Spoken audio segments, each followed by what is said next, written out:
düşmez. Dilim söylese de gönlüm istemez. Bilsen bile benim için fark etmez.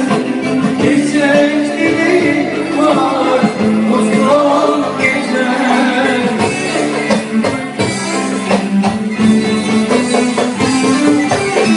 Bunu sana yazdım bilmezsin. Bir yabancı şarkı gibi dinlersin.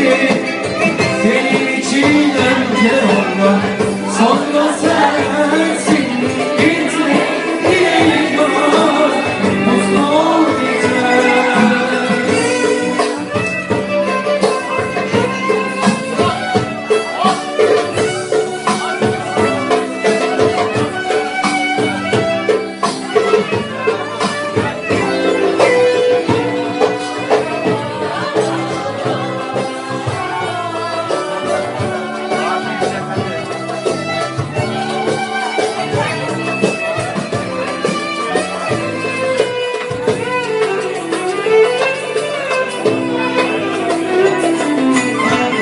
Kimse dolduramaz inan bizi.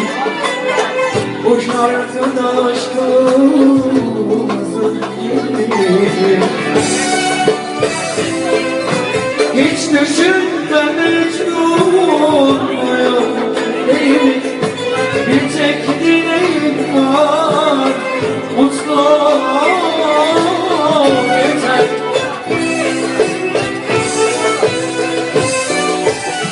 Bu şarkının aşkımı anlatırsa, duymazsan sevgilim üzülmem buna. Alıştım yıllardır ben.